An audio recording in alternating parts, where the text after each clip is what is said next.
salam jumpa sahabat Hidup TV dimanapun Anda berada. Saya Helen Simarmata dengan penuh sukacita kembali menghampiri Anda dalam acara Tour de Biara.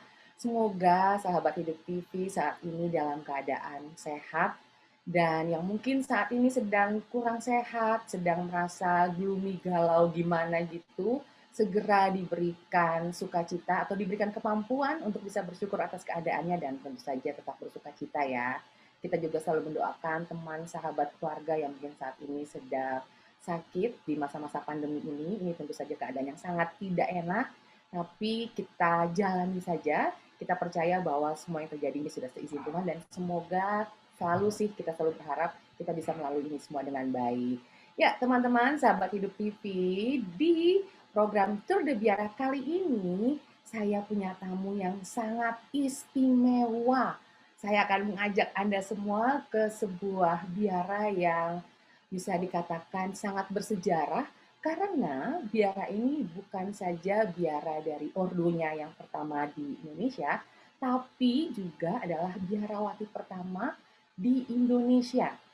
Nah, kita akan kemana? Yaitu kita akan ke Biara Santa Maria di Jalan Juanda, Jakarta Pusat. Dan sudah hadir di tengah kita Suster Corina Osu dan juga Suster Lucia Osu. Halo Suster. Halo. Halo Mbak Helen. Sampai jumpa. Ini dia sahabat Hidup TV, dua suster dari Biara Santa Maria. Betul ya Suster ya? Jadi Biara Santa Maria ini adalah biara Ursulin pertama di Indonesia. Tapi bukan hanya biara Ursulin, bahkan biara pertama dari suster-suster ya, Suster ya? Betul nggak, Suster? Betul. Nah, gimana kurang bersejarahnya biara Santa Maria ini untuk kehidupan para biarawati di Indonesia. Baik, Suster Corina, Suster Lucia, sehat-sehat ya, Suster? Sehat, terima kasih. Puji Tuhan. Puji Tuhan. Raut wajahnya sih memang udah segar, ceria, bahagia, dan ya puji Tuhan sehat ya, Suster. Dengan segala kondisi lah ya, Suster, kita tetap berbahagia. Baik, Suster, tadi kan saya sudah menjanjikan nih ke sahabat Hidup TV bahwa kita akan berjalan-jalan ke biara pertama di Indonesia yang bukan kebetulan sih ya, tapi memang terletak di Jalan Juanda. Pasti dulu namanya bukan Jalan Juanda deh. Ya, Suster. Tapi sebelum kita jalan-jalan ke sana, kan tak kenal maka tak sayang. Saya ingin supaya sahabat-sahabat Hidup TV ini lebih mengenal dulu nih sejarah dari Biara Santa Maria ini. Boleh nggak Suster memperkenalkan kepada kami tentang sejarahnya atau mungkin tentang bagaimana kiprah juga dari Biara Santa Maria ini? Silakan Suster. Iya, terima kasih Mbak Helen. Baik, marilah kita melihat sejarah awal hingga tahun ini 2021. Silakan. History Wall Ursulin Santa Maria Jakarta. Perjalanan 7 Suster Ursulin pionir dari Sitat Belanda menuju ke Batavia ditempuh dengan kapal layar Herman selama 140 hari melalui Laut Lepas Atlantik dan Samudra Hindia. Mereka diundang oleh Vikaris Apostolik Batavia saat itu, Monsinyur Petrus Maria Franken. Kelompok misionaris awal ini dipimpin oleh Suster Ursula Mertens, tiba 7 Februari 1856. Mereka langsung menempati rumah yang telah diberi oleh Monsinyur di Jalan Norway 29. Segera mereka membuka sekolah putri berasrama pertama 1 Agustus 1856. Ada 62 anak TK, 290 anak SD, dan 40 asramawati. Dengan makin bertambahnya anak-anak yang mesti dididik, 3 tahun kemudian Biara Norway sebagai Grootklooster mengutus 3 suster dipimpin Suster Andre van Gemert untuk membuka biara di Weltevreden yang disebut Klein Klooster atau dikenal sebagai Biara Sekolah Santa Ursula Jalan Pos 2 yang terus berkembang hingga kini. Pastor Martinus van den Elsen SY yang pernah bertugas di Batavia lalu diutus ke Surabaya meminta Ursulin Batavia untuk mendirikan sekolah dan asrama di Surabaya seperti halnya di Batavia. Maka berangkatlah 5 Ursulin ke Surabaya dipimpin oleh Suster Marie Louise de Marto. Biara awal berada di Kepanjen mulai 14 Oktober 1863. Lalu tahun 1922 mendirikan biara di Jalan Kupang atau Santa Maria Jalan Raya Darmo, Surabaya. Dari ketiga biara di abad 19 ini, Norway, Weltevreden, Kepanjen, lahirlah cabang-cabang biara sekolah Ursulin di seluruh Indonesia. Ketika merayakan 25 tahun keberadaan biara dan sekolah Norway, ditandailah dengan peletakan batu pertama pembangunan kapel. Awal tahun itu juga dibuka Normal School atau sekolah pendidikan guru. Normal School menyumbangkan kebutuhan tenaga guru baik untuk sekolah swasta maupun sekolah-sekolah pemerintah. Dan kini kapel pun lebih luas namun sederhana. Sejak pesta perak terdapat pembangunan gedung awal. Gedung diperluas, kamar-kamar dan ruang-ruang kelas diperbanyak.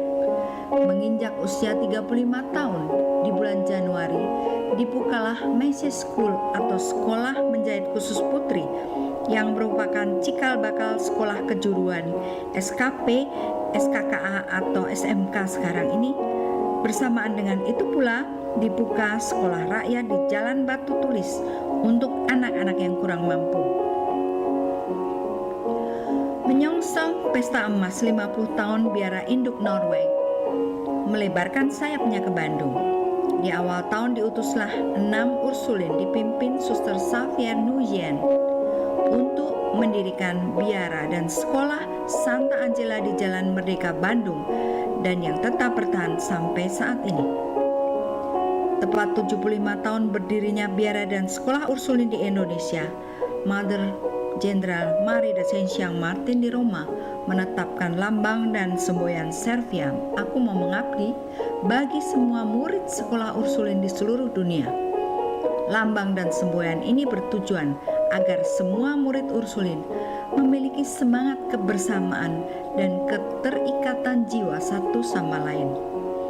Tahun itu pula dibuka Mulo Santo Yosef yang setara dengan SMP.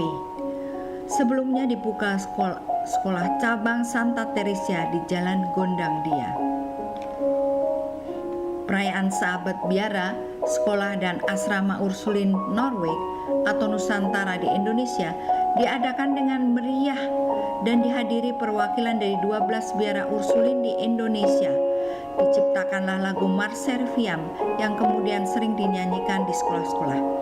Gua Maria di halaman sekolah yang dibangun 1954 turut diresmikan Ibu Negara, Ibu Fatmawati Soekarno yang berkenan memotong pita pada hari bersejarah itu. Tahun itu juga bertepatan dengan Pesta Emas Biara Sekolah Santa Angela Bandung. Pada perayaan 125 tahun, Menteri Pendidikan Daud Yusuf berkenan hadir didampingi panitia Bapak Kosmas Batubara. Ada kegiatan perayaan sepanjang tahun antara lain Malam Dana di mana lukisan Santa Ursula yang indah karya almarhum Suster Felicite de Blot dilelang. Hasil pengumpulan dana digunakan untuk merenovasi aula SMP menjadi 2 lantai. Bersama Menebar Kasih merupakan tema perayaan Akbar 150 tahun keberadaan Ursulin di Indonesia. Pagelaran seni dan budaya kolaborasi dari 5 sekolah Ursulin di DKI melibatkan lebih dari 1.500 murid dari Santa Ursula Jalan Pos, Santa Ursula BSD, Santa Teresia, Vincentius Putri, dan Santa Maria diselenggarakan di Istora Senayan, Jakarta. Hasil kegiatan itu membuahkan solidaritas bersama dalam bentuk USF yang digunakan untuk membantu membiayai murid-murid Ursulin yang membutuhkannya. Bertepatan dengan 160 tahun Ursulin Santa Maria dan Indonesia, kami merayakan Misa Agung bersama Bapak Uskup Ignatius Suharyo dan beberapa pastor di lapangan biara sekolah dengan tema "Jika Tuhan yang pertama menanam, siapa dapat mencabutnya?" Kami syukuri juga pernyataan Tuhan dalam proses rekonfigurasi Pusat Yayasan Pendidikan Ursulin. Hari itu diselenggarakan penganugerahan Piagam Muri sebagai biara sekolah dan asrama putri pertama di Indonesia, disusul dengan peluncuran buku alumni, baru kemudian buku sejarah 160 tahun Derap Langkah Santa Maria Jakarta. Saat genap 165 tahun Ursulin di Indonesia, suasana masih diwarnai dengan adanya pandemi virus corona yang melanda Indonesia bahkan di seluruh dunia sepanjang tahun 2020. Komunikasi daring atau online merupakan cara baru untuk pembelajaran jarak jauh, juga misa di biara dan sekolah. Tahun ini juga bertepatan dengan keberadaan 10 tahun Museum Ursulin Santa Maria Jakarta. 2 tahun yang lalu telah dibentuk secara resmi wadah alumni Ia Saja untuk seluruh angkatan. Syukur dan terima kasih Tuhan untuk 165 tahun Ursulin Indonesia.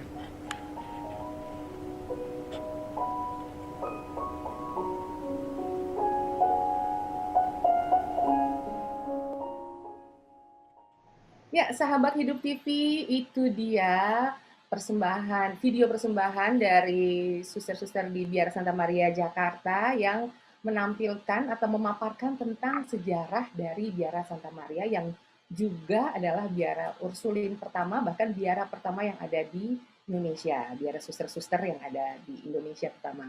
Dan kita juga bisa lihat dari nanti background Suster Corina dan juga Suster Lucia, dan juga tadi dari pemaparan sejarahnya bahwa di tahun 2021 ini Biara Santa Maria sudah mencapai usia 165 tahun. Wow!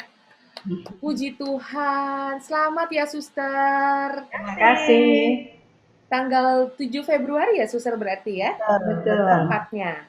Ya. Ya, tanggal 7 Februari 2021 tepat 165 tahun Biara Santa Maria berkarya di Indonesia.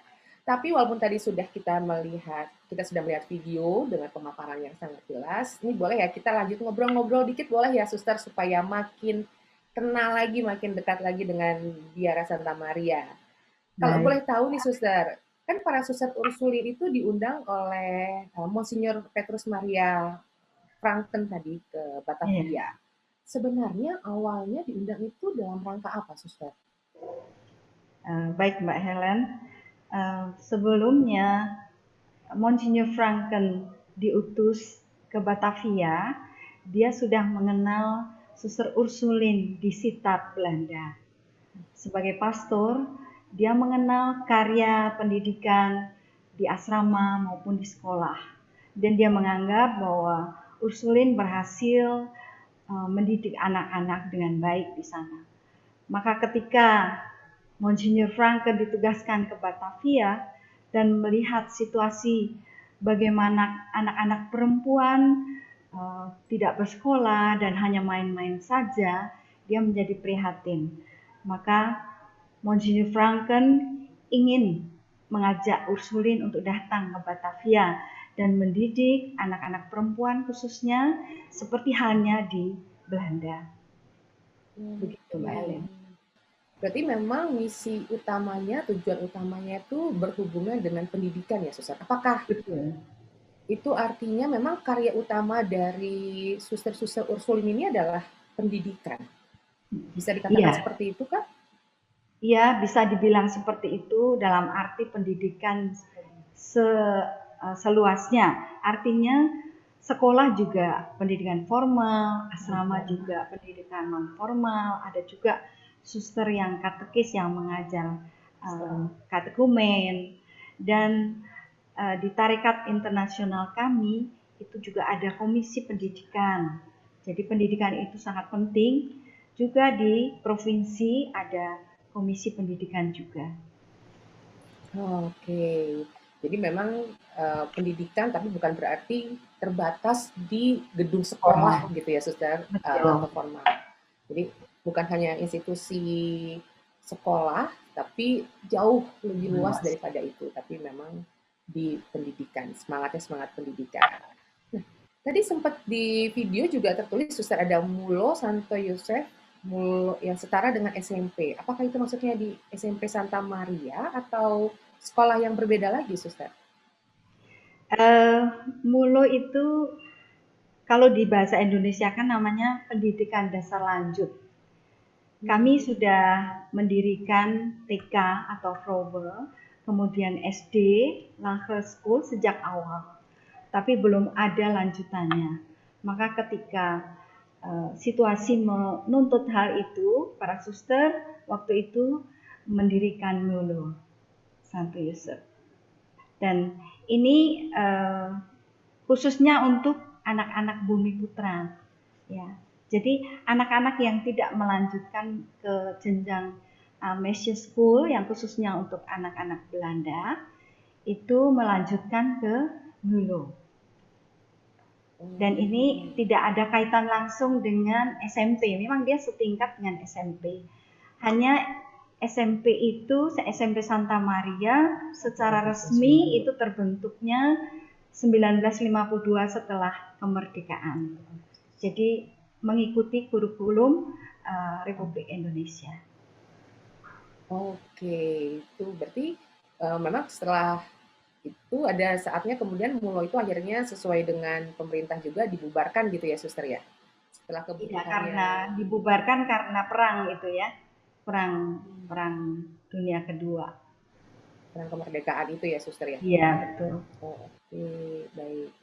Lalu tadi juga di bagian-bagian akhir video, menjelang akhir, ada cerita tentang USF, Suster.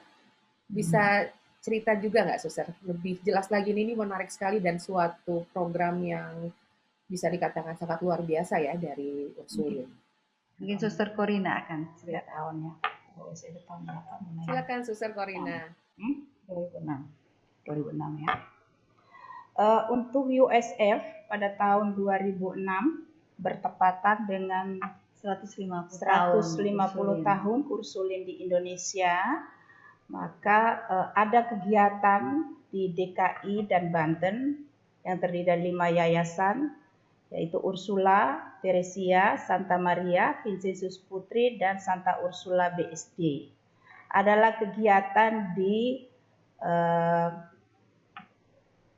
Bung Karno ya, di Istora Senayan. Di Istora Senayan ya, di Istora Senayan. Hasil dari kegiatan ini sebagai wujud untuk tindakan pelayanan pendidikan secara khusus untuk anak-anak Ursulin yang ada baik di sekolah Ursulin maupun di luar sekolah Ursulin yang ada Ursulin di sana. Maka kegiatan USF itu bertujuan untuk membantu anak-anak yang dari ekonomi lemah untuk membantu biaya pendidikannya. Prosesnya adalah ada panitia khusus yang mengelola dana USF. Dana itu awalnya dari kegiatan bersama di DKI Banten, lalu ada dana dari setiap sekolah yang kegiatan setiap 2 Mei itu kami ada kolekte pendidikan dalam rangka Hari Pendidikan Nasional. Jadi kolekte itu dikirim ke koordinator USF yang di Santa Ursula. Mereka lah yang mengelola dana-dana itu, dan setiap awal tahun mereka minta data dari setiap sekolah Ursulin di Indonesia maupun suster-suster yang mengajar di luar sekolah Ursulin mengajukan anak-anak yang akan mendapatkan beasiswa. Kemudian di sana diverifikasi oleh tim USF sesuai dengan kemampuan dana yang tersedia, sehingga kebutuhan setiap sekolah itu berbeda-beda, setiap jenjang juga berbeda. Dan USF ini masih terus berjalan, hanya saat COVID ini karena semua sekolah dari rumah, belajar dari rumah, maka sementara belum berjalan. Apabila sekolah sudah normal kembali akan berjalan seperti biasa, dan itu sangat membantu bagi kami yang di sekolah. Itu sangat membantu anak-anak yang membutuhkan beasiswa. Oke, jadi sebenarnya memang bisa mengajukan diri ya, Suster. Kalau misalnya ada yang membutuhkan, bisa mengajukan diri dan nanti akan diverifikasi atau akan dilihat oleh tim USF apakah bisa dibantu atau tidak sesuai dengan kebutuhan dan sesuai dengan kemampuan USF juga. Betul, Begitu ya, betul. Suster? Nanti diajukan melalui kepala sekolah. Jadi SD, SMP, SMA, SMK, perguruan tinggi, dari kepala sekolah yang mengajukan ke USF. Bahkan ada perguruan tinggi yang anak-anak yang entah itu saudaranya suster, kenalannya suster yang memang membutuhkan bantuan kuliah, dan mereka yang mengajukan ke USF. Nah, USF mempelajari dan memverifikasi kebutuhan yang bisa dibantu. Dan tadi kalau tidak salah Suster Corina juga sempat menyebutkan bahwa tidak harus untuk siswa atau siswi di sekolah Ursulin, tapi ada Suster Ursulin yang berkarya di sana gitu ya, Suster ya? Iya, betul. Jadi, Ursulin yang mengajar di sekolah yang bukan Ursulin, ya, sekolah keuskupan atau paroki. ya. Kan kayak kampus kan soalnya masih sedikit ya, Suster ya, kalau kampus Ursulin gitu kan. Ya, betul. Jadi memang masih terbuka. Ini informasi yang luar biasa sekali nih untuk bisa disampaikan juga oleh sahabat Hidup TV bahwa suster-suster Ursulin mempunyai USF atau Ursulin Scholarship Foundation, artinya sebuah yayasan yang berkomitmen untuk membantu siswa yang berkebutuhan, yang memiliki kekurangan secara ekonomi ya, Suster ya. Ya, Tapi betul. berarti tadi seperti Suster Paulina juga katakan bahwa namanya mau membantu artinya kan butuh dana juga. Jadi USF ini juga butuh disokong, butuh betul. Iya, Betul, jadi Mbak buat yang Helen. Jadi memang kita tuh membutuhkan ya sokongan dari pihak-pihak yang benar peduli pada pendidikan. Jadi untuk membantu USF supaya bisa membantu lebih banyak orang lagi. iya, jadi mungkin teman-teman yang menonton saat ini nih Suster ada yang memang punya komitmen ingin membantu dunia pendidikan, tapi bingung mau menyalurkan kemana. Bisa ke Bisa USF. disalurkan. Nah, kalau untuk Ursulin ini kan berarti kan ada di seluruh dunia ya Suster ya, selain bahwa ada di Jakarta dan di Indonesia, ada juga di seluruh dunia. Dan sampai saat ini masih hubungannya itu seperti apa Suster?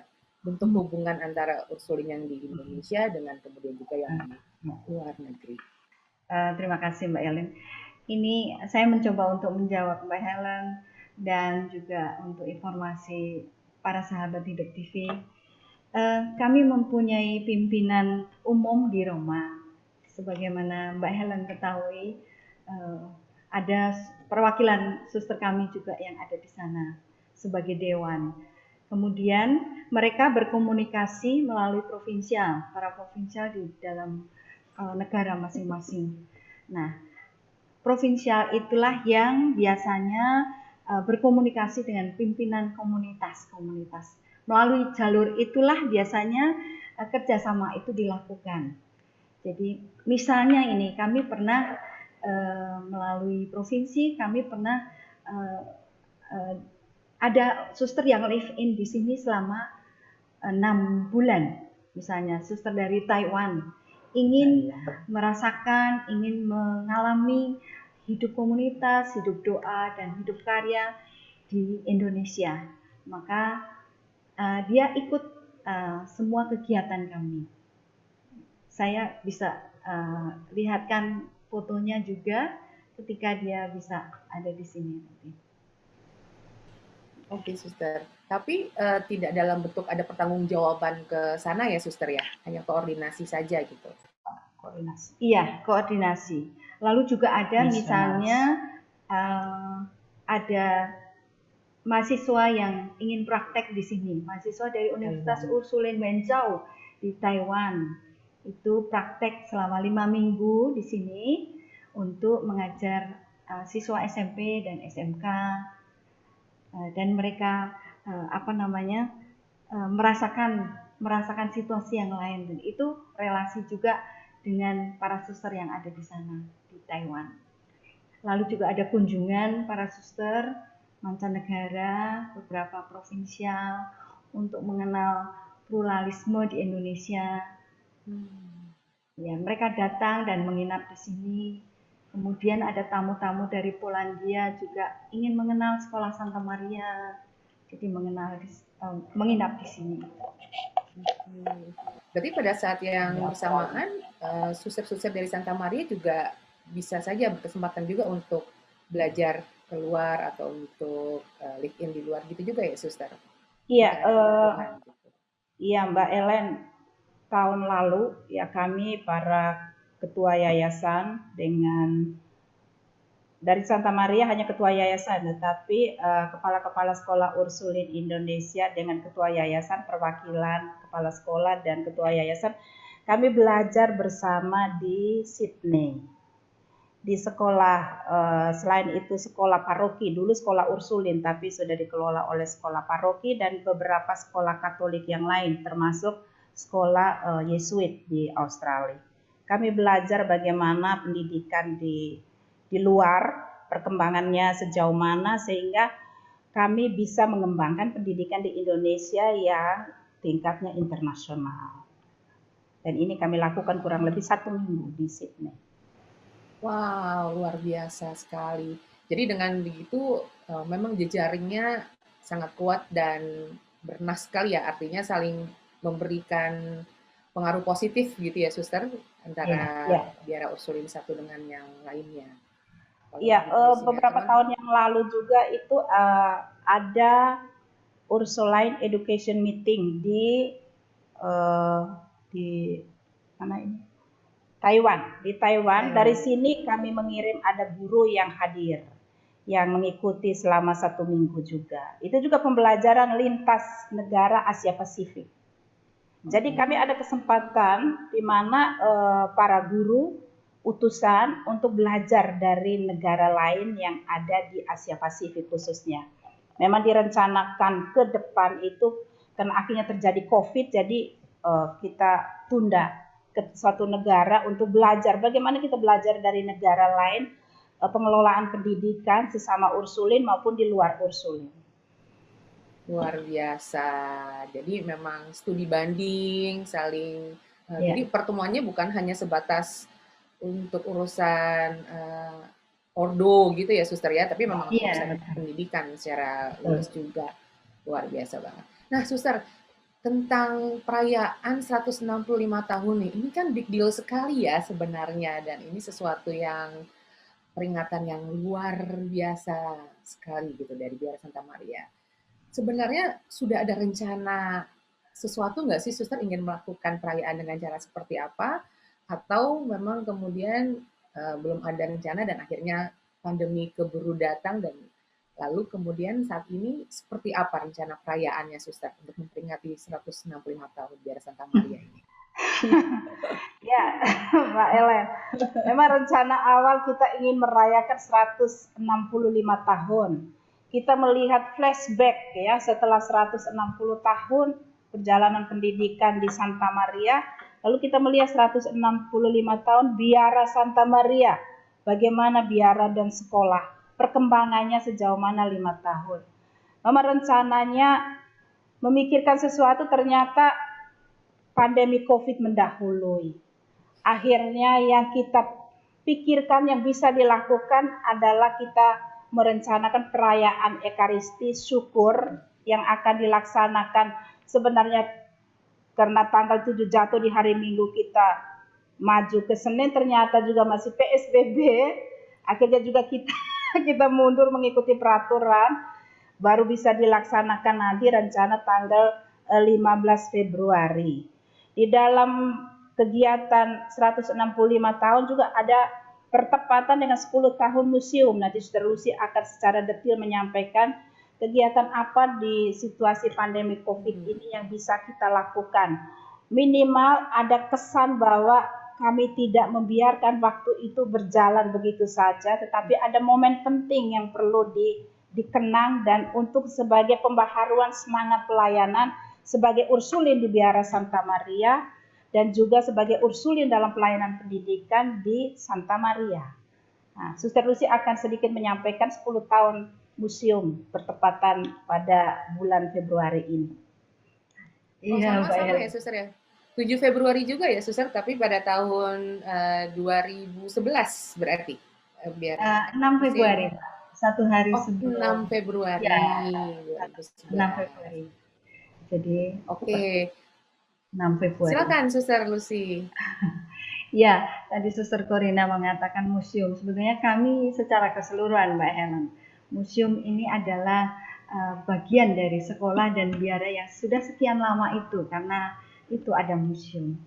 Jadi rencana semula memang kami mau membuat merevisi buku sejarah 165 tahun yang sudah dibuat memang 5 tahun yang lalu, waktu 160 kami akan membuat revisinya. Kemudian kami juga membuat history wall yang sudah para sahabat TV dan Mbak Helen lihat tadi. Itu kami akan buat semacam peringatan di pintu masuk sekolah. Jadi itu akan ditempel seperti agak permanen begitu supaya siswa-siswi tahu sejarahnya seperti apa. Itu kemudian yang tadi Suster Corina katakan, sebenarnya kami museum ini memang sudah 10 tahun, hanya sepertinya banyak yang belum kenal dengan Museum Ursulin ya Mbak Helen. Jadi tahun ini kami tidak mengundang tamu seperti kalau bukan masa pandemi, tetapi kami akan daring. Jadi webinar secara demo kuliner yang bekerja sama dengan SMK. SMK-nya karena ada tata boga di situ. Jadi nanti sekarang musim pandemi itu orang senang masak-masak. Jadi diharapkan bisa banyak yang ikut, para sahabat Hidup TV juga bisa ikut. Nah, begitu Mbak. Nanti dilaksanakan bulan April rencananya. Siap. Saya daftar ya, Suster ya. Sip. Nggak jago masak, tapi punya cita-cita lah minimal untuk bisa jago masak. Kita mulai dari ikut webinarnya dulu. Iya. Yang tahu rencana Tuhan. Siapa tahu dari sini saya jadi jago masak, Suster. Iya. Baik, Suster Corina, Suster Lucia, luar biasa obrolan kita pada hari ini ya, Suster, tentang sejarahnya. Tapi pasti sahabat Hidup TV sudah tidak sabar nih, Suster, untuk melihat secara langsung dalam artian secara virtual ya. Seperti apa sih biara Santa Maria atau biara pertama yang ada di Indonesia yang sudah berusia 165 tahun. Nah, sahabat Hidup TV, para suster sudah menyiapkan sebuah video tour yang luar biasa. Mari kita saksikan bersama-sama.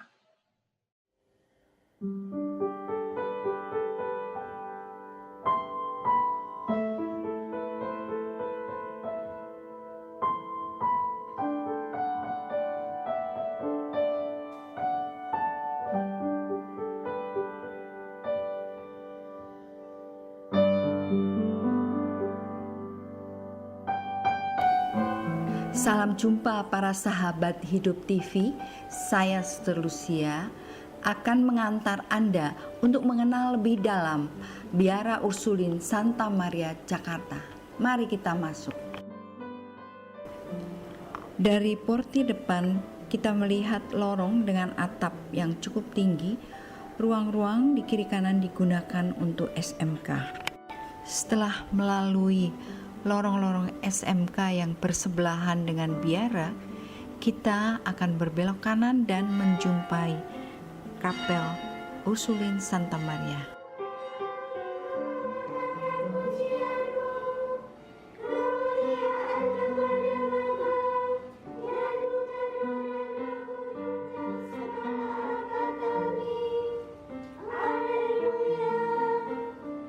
Setiap hari kegiatan dimulai di kapel ini dengan meditasi mendoakan brevir doa gereja untuk menguduskan hari, lalu dilanjutkan dengan perayaan Ekaristi.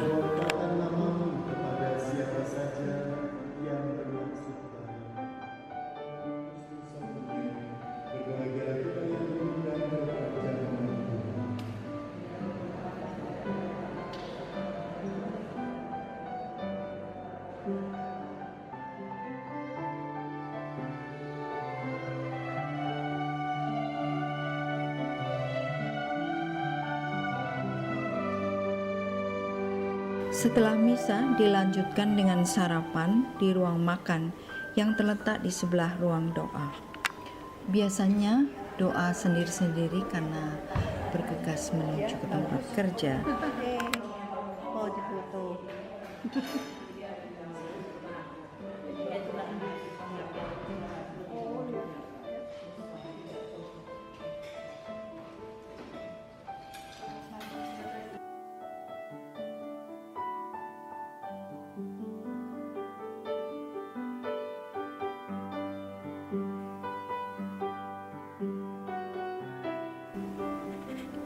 Setelah sarapan, masing-masing suster bergegas menuju ke tempat ia bekerja.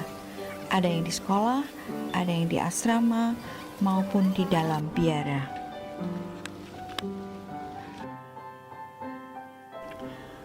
Lokasi biara, sekolah, dan asrama, serta tempat doa ini menyatu.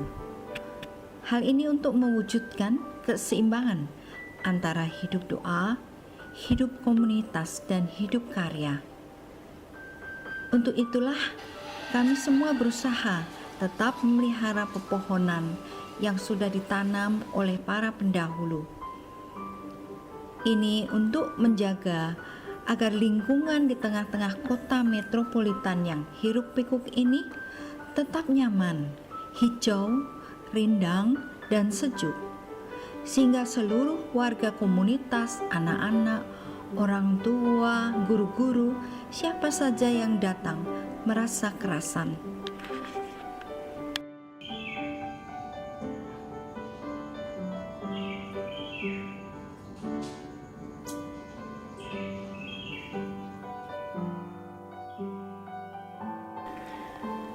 Lokasi biara, sekolah, asrama Santa Maria ini terletak memanjang dari Jalan Insinyur Haji Juanda ke Jalan Batu Tulis Raya, Jakarta Pusat.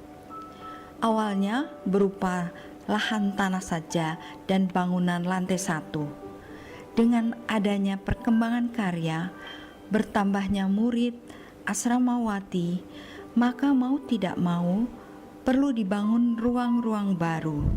Gedung direnovasi, diperluas, dan bertingkat.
Setiap suster mempunyai jam privasi di luar jam kerja, seperti misalnya untuk olahraga, doa rosario, menjahit, atau membaca, dan juga mencari berita di luar kegiatan bersama.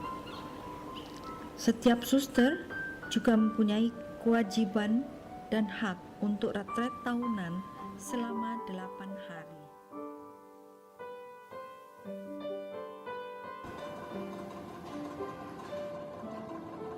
Di belakang gedung SD ada pavilion dengan beberapa kamar dan perlengkapan yang memadai, dan yang sudah diresmikan oleh Bapak Uskup Monsinyur Ignatius Suharyo pada tahun 2014. Kamar-kamar ini biasanya dipakai untuk para tamu, dan di masa pandemi ini sering digunakan untuk retret pribadi para suster.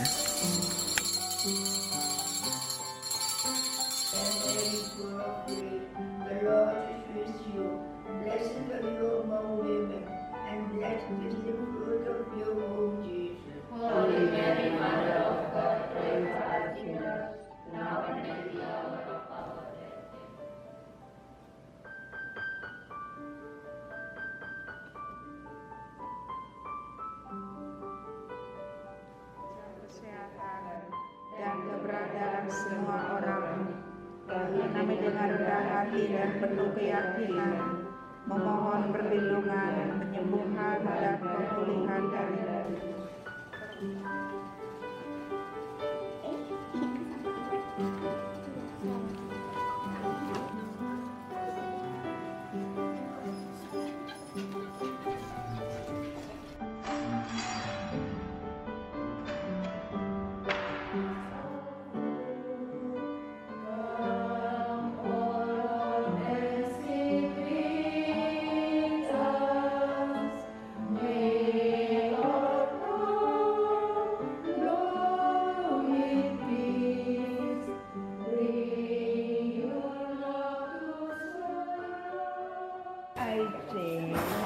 I don't know her name yet, and then she is very sad. And what did you say then after that?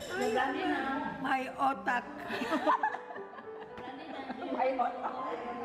Yes.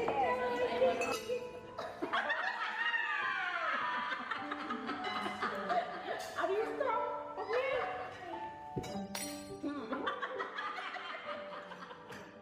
Hasilnya suster berapa ya?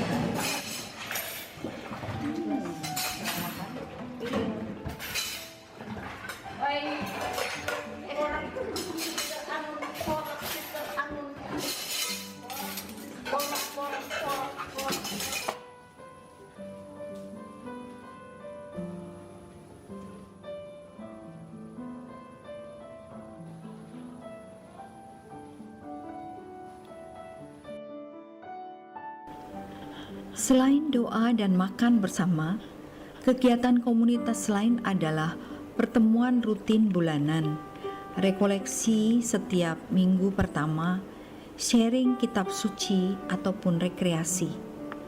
Rekreasi keluar dilakukan setahun sekali, jarak jauh atau jarak dekat, dan mengambil waktu libur sekolah. Selain suatu penyegaran, pengalaman bersama membuat para suster semakin mengenal satu sama lain.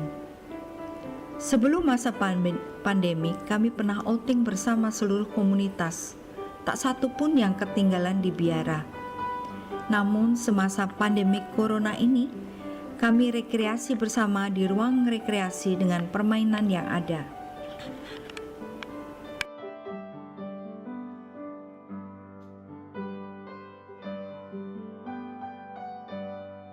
Di komunitas Santa Maria ini, saat ini ada 17 suster dengan rentang usia 24 sampai 94 tahun. Lebih dari separuh suster masih aktif, walau usia sudah di atas 60 tahun. Sekarang marilah kita berkunjung ke Museum Ursulin. Tahun ini museum memasuki usia ke-10. Persis hari ini tanggal 6 Februari. Para pengunjung bisa masuk melalui pintu paling timur, lalu masuk ke lorong. Kalau ada rombongan besar, mereka akan berkumpul dulu di hall. Setelah ada tanya jawab dan diputarkan video profil museum, mereka akan diajak ke ruang-ruang.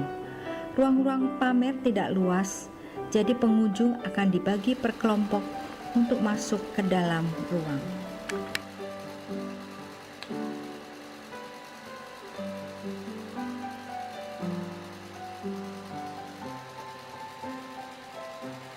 Salam Museum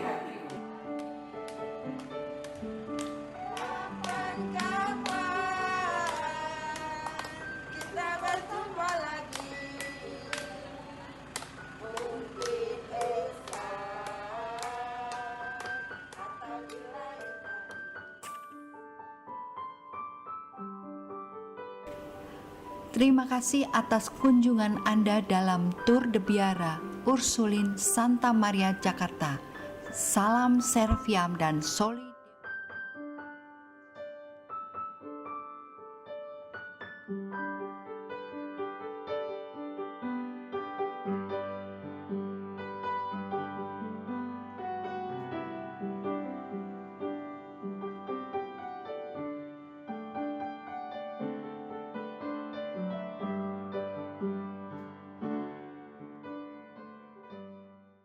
Ya, sahabat Hidup TV, itu dia video tour di Biara Santa Maria Juanda, Jakarta Pusat yang usianya itu sudah 165 tahun. Wow, luar biasa sekali, sangat terjaga ya suster ya.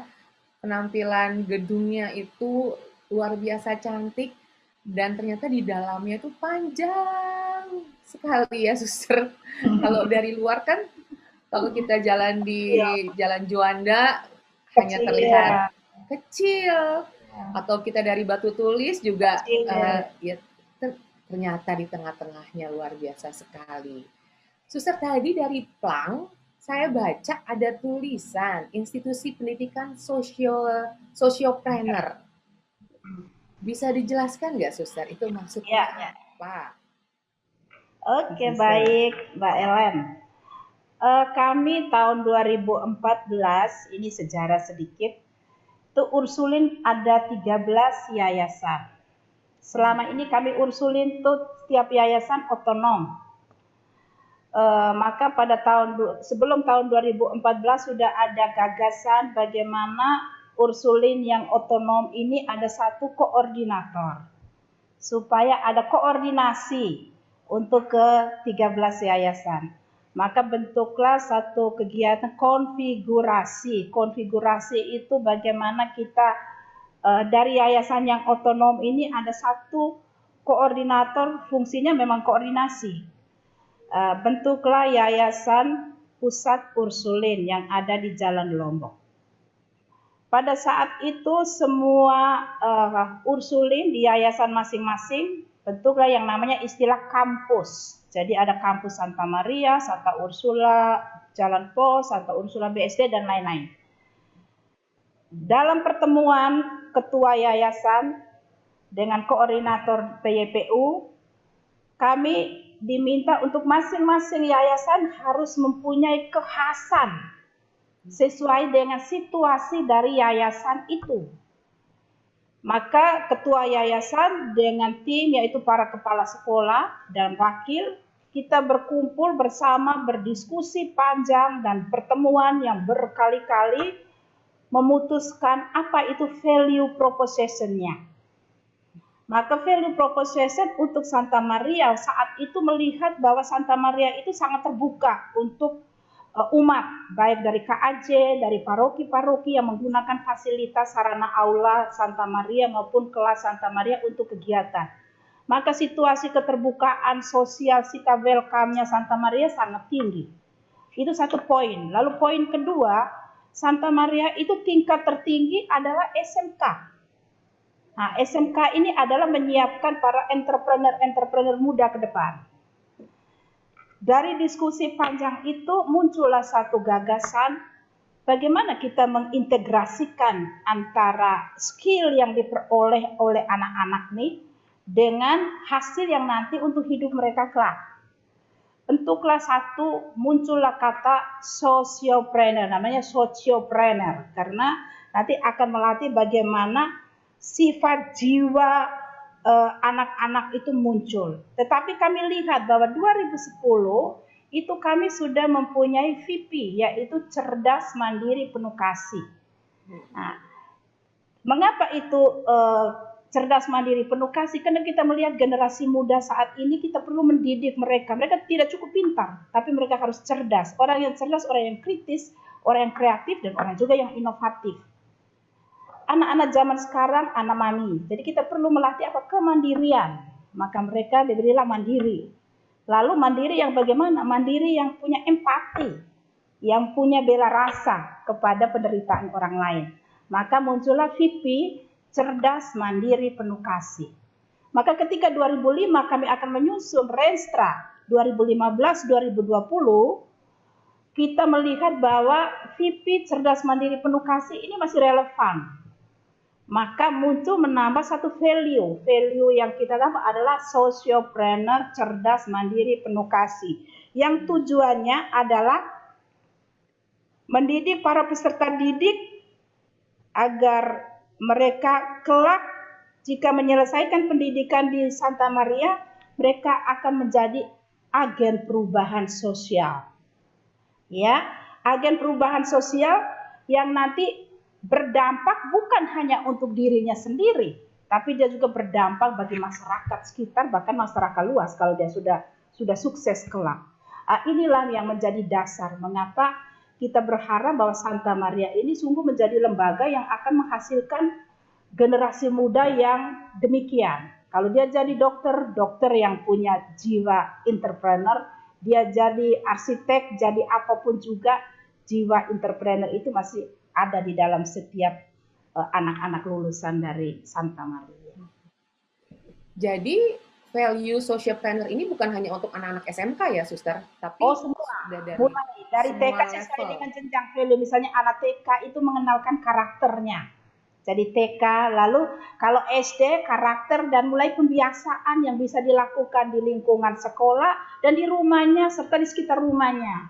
Kalau SMP sudah ada kegiatannya di sekolah, di sekitar rumahnya dan lebih luas di DKI, bahkan keluar dari DKI di Jabar.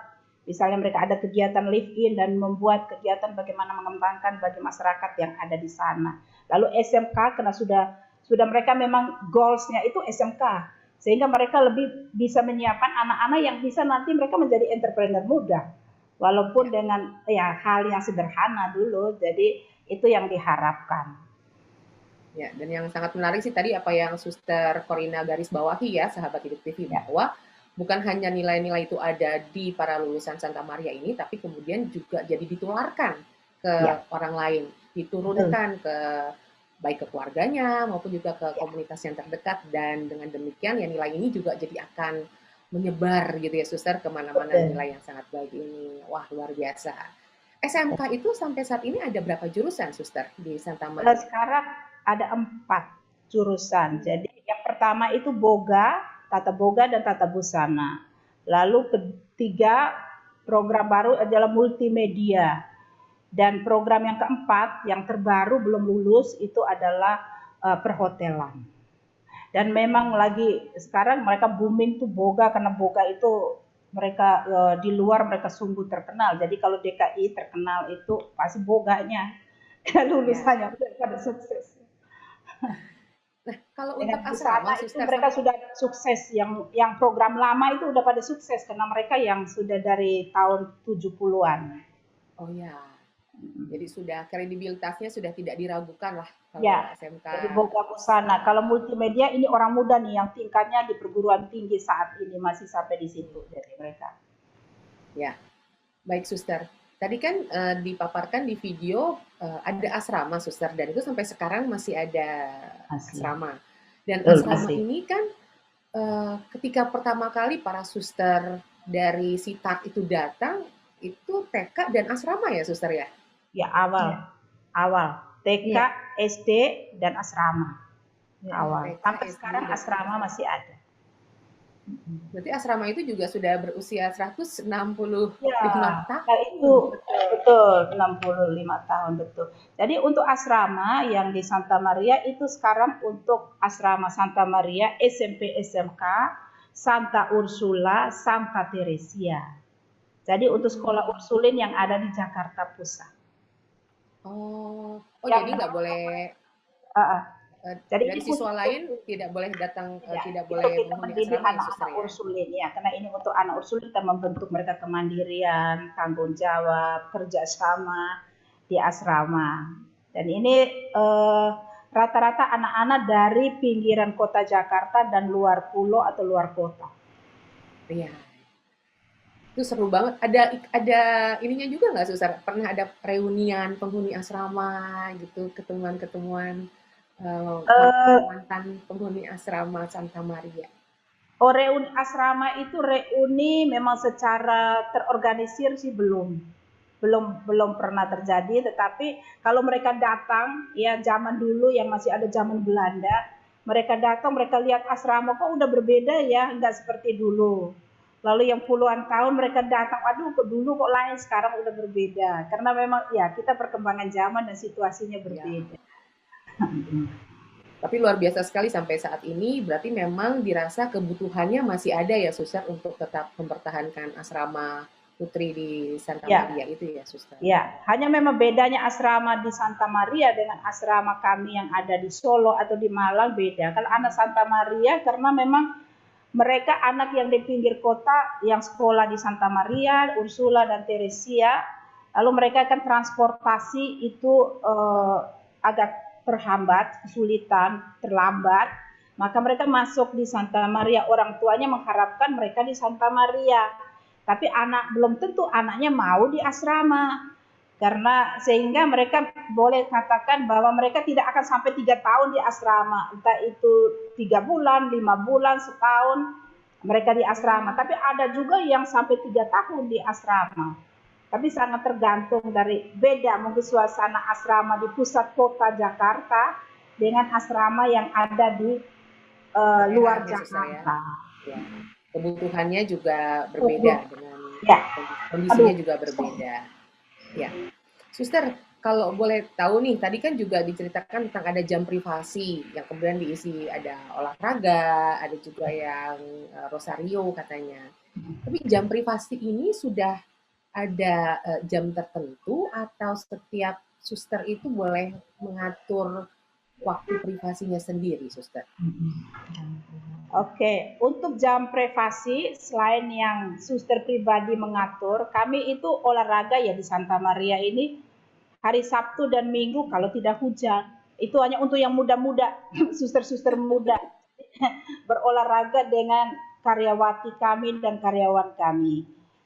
Jadi beberapa suster muda. Tetapi yang lain masing-masing suster mengatur acara pribadi masing-masing. Tetapi kami punya acara bersama. Jadi acara bersama kami bangun tidur ya antara jam 4 sampai setengah 5 kita doa pribadi sebelum memulai dengan ofisi doa bersama. Lalu kita setelah ofisi kami misa perayaan Ekaristi. Setelah perayaan Ekaristi kami makan. Lalu yang berkarya di sekolah cepat-cepat langsung berangkat. Yang di komunitas orang tua ya lebih slow makannya.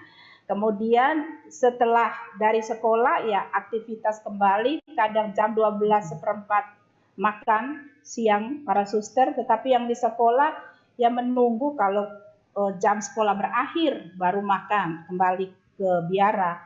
Lalu aktivitas sore. Jadi sore hari kami mulai lagi aktivitas pribadi antara jam 4 menuju jam 6 dan jam 6 kami rosario. Lalu setelah rosario itu kami doa ibadat sore.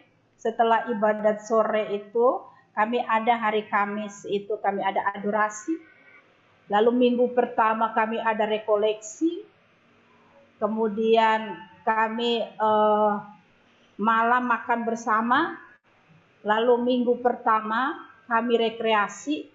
Ya sekarang ini karena COVID kita harus jaga jarak, jadi rekreasi kami sementara di pending dulu bahwa kita tidak berkumpul. Jadi tidak berkumpul. Tapi ini adalah kami punya privasi membaca koran.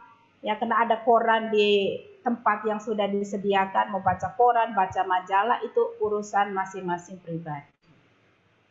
Jadi itu kegiatan kami. Oh, jadi selama masa pandemi ini rekreasi yang kumpul-kumpul main kartu itu ditiadakan dulu ya, Suster? Ya, karena kita nggak boleh kumpul-kumpul.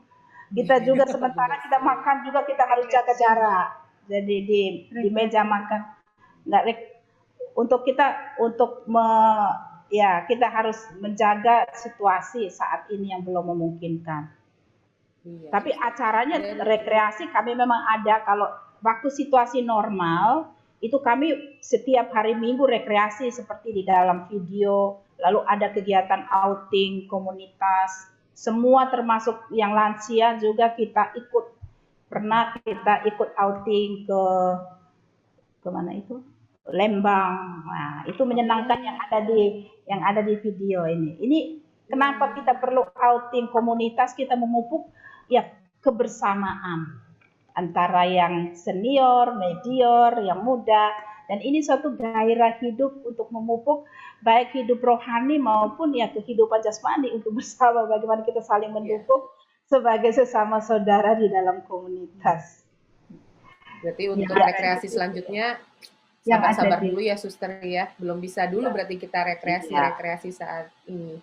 Yang ada di video itu memang kita rekreasi waktu awal-awal pandemi. Jadi masih ada yang pakai masker. Itu awal-awal masih.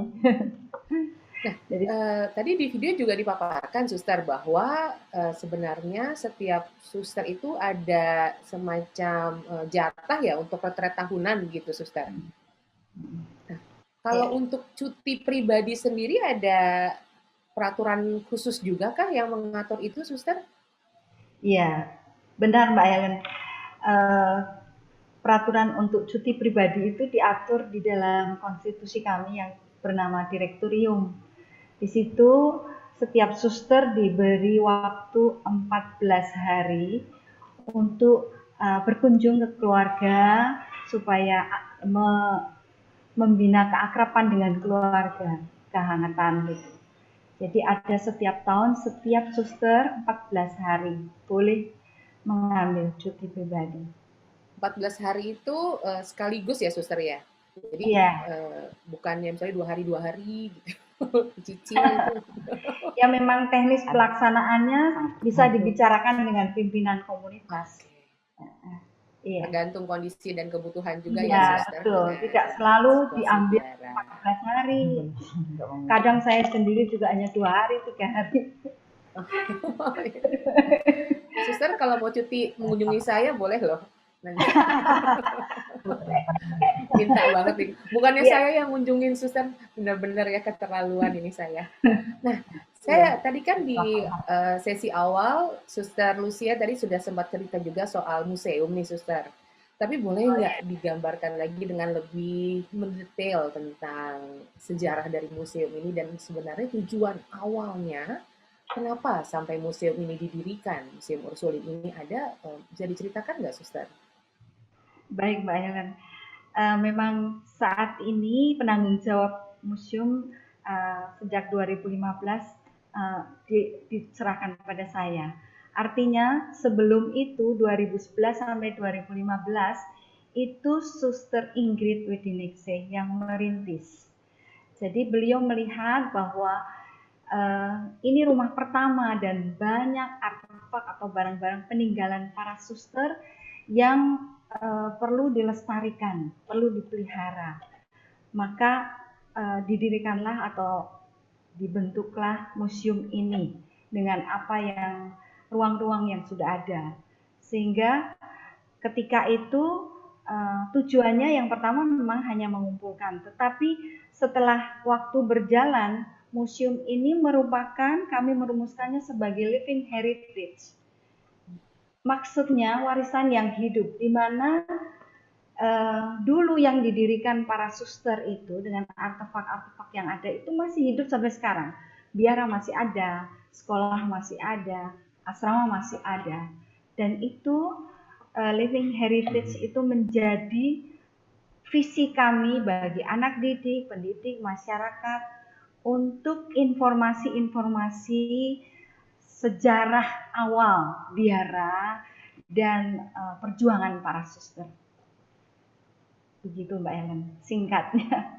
Ya, tapi berarti museum ini sebenarnya ya museum sejarah ya Suster. Artinya tidak bisa sangat dinikmati oleh siapa saja. Jadi bukan hanya istilahnya murid Ursulin atau mungkin bahkan tidak hanya orang Katolik gitu. Saya pernah tahu ada teman saya yang non-Katolik juga sangat tertarik datang ke sana dan sudah sempat berkunjung juga ke sana dan diterima dengan sangat hangat katanya di Museum Santa Maria itu, di Museum Ursulin itu. Betul, Suster? Iya. Jadi ketika Ursulin mendirikan, itu memang kami hanya untuk sekolah-sekolah Ursulin dan siswa-siswi Ursulin saja. tetapi perkembangan semakin kemari itu ternyata orang-orang juga ingin tahu di luar Ursulin ya. Apalagi ketika kami sudah masuk di dalam daftar Asosiasi Museum Indonesia, dan itu banyak teman-teman dari agama lain, terutama Muslim, itu datang kelompok-kelompok. Mereka sangat menghargai, terutama artefak kami, relikwi para kudus yang kami punyai sebagai ikon dari Museum Santa Maria ini. Nah, kalau untuk jam kunjungannya, Suster, itu dari hari apa sampai hari apa, Suster, ke museum? Boleh saya share screen, Mbak? Boleh, silakan, silakan, Suster. Iya.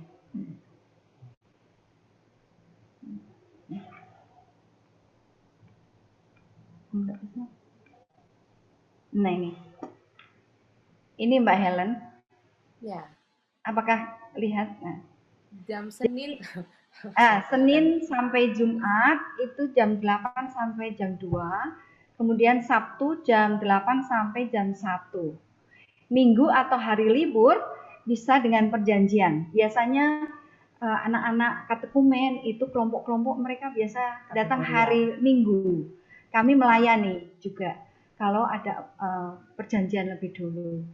Kemudian kami juga bisa museum bisa dilihat di Blogspot, juga ada di Facebook, juga ada di Instagram. Oke, jadi sudah ada di media-media sosial juga ya, Suster ya, untuk kemudian bisa tahu paling tidak informasi-informasi awal sebelum kunjung ke sana. Di masa pandemi ini, jam berkunjung ini tetap sama atau ada perubahan, Suster? Selama masa PSBB ini, kami membatasinya. Artinya membatasi jumlah orang yang berkunjung. Artinya satu ruangan itu maksimal 5 orang, satu rombongan 5 orang. Itu maksimal. Dulu memang banyak, tapi sekarang karena keterbatasan tempat juga dan larangan untuk social distancing ya, terpaksa harus kami batasi. Iya, Suster, demi betul. Demi kebaikan bersama. Nggak kemana-mana kok museumnya, nanti setelah pandemi bisa kunjungi. Kalau sudah PSBB lagi. Iya, kalau sudah aman mungkin mau acara keluarga berkunjung rame-rame ke sana nanti setelah pandemi ini berlalu ya, Suster. Setelah pandemi berlalu. Memang kami masih belajar dan berkembang karena kami baru ya. Museum-museum yang lain sudah maju, tetapi kami masih harus belajar banyak dari museum yang lain. Tapi modalnya udah besar sih, Suster, modal sejarahnya maksud saya. Artinya value-nya sudah luar biasa sekali untuk membuat orang tertarik untuk datang ke situ. Jadi ada objek wisata baru lagi, meskipun tidak baru-baru banget ya, tapi ada objek wisata lain dari jalan-jalan dari Monas, nanti ke Istiqlal, ke Katedral, Museum Katedral. Nah, ada juga Museum Museum Santa Maria ini. Dan mereka juga tertarik pada gedungnya. Gedung Ursulin ini kan juga gedung yang masuk dalam cagar budaya. Jadi mereka yang menyukai arsitektur, mereka senang melihat gedungnya juga. Jadi nggak boleh diapa-apain ya, Suster, karena sudah mau masuk ke cagar budaya ini. Harus sesuai dengan pakem cagar budaya. Dijaga, karena memang keren banget. Kalau istilah anak sekarang sih itu Instagramable, Suster. Jadi kalau foto di depan itu cakep. Ya, itu ya, Mbak. Iya. Baik, Suster Corina, Suster Lucia, terima kasih banyak sekali untuk ngobrol-obrolan kita pada hari ini, dari soal sejarahnya dan juga tentang kunjungan langsung secara virtual ke Biara Santa Maria. Lagi-lagi selamat untuk 165 tahun Biara Santa Maria dan juga untuk 10 tahun Museum Santa Maria. Saya sebagai umat ikut berterima kasih suster untuk karya-karya para suster Ursulin di Jakarta dan juga di seluruh Indonesia. Terima kasih banyak atas apa yang sudah para suster lakukan. Luar biasa sekali dan semoga terus semangat ya suster dalam menjalankan karya-karya yang sudah dilakukan selama ini.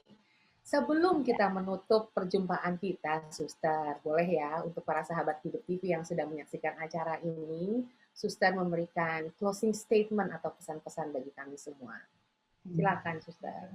Ya, Mbak Helen, sahabat Hidup TV yang saya kasihi, selamat datang mengunjungi Biara Santa Maria, terutama bagi kaum muda yang sedang mencari panggilan hidup. Kami mengundang, datanglah berkunjung dan berkenalan dengan para suster di Santa Maria, di biara yang tertua di Indonesia dan Ursulin pertama. Terima kasih. Baik, Dan jangan lupa mampir ke museum. Suster Lucia masuk ya jualan museum. Benar dong, harus diingatkan.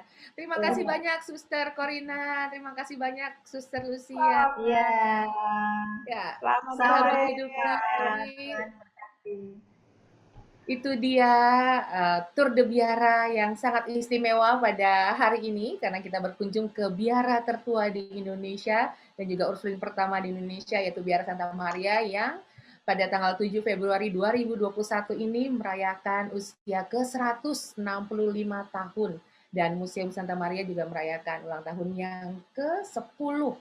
Sungguh luar biasa berkat yang dilimpahkan Tuhan pada Biara Santa Maria dan juga Museum Santa Maria dan tentu saja kita bantu dengan doa semoga para suster ini dan karya-karyanya terus bermanfaat tidak hanya bagi kita umat Katolik, tentu saja bagi umat Indonesia secara keseluruhan dan juga di seluruh dunia ya suster. Sehat-sehat semua untuk para suster dan juga sahabat Hidup TV. Dan jangan lupa untuk selalu menyaksikan Tour de Biara di Hidup TV bersama saya, Helen Simarmata. Sampai jumpa. Sampai jumpa, terima kasih.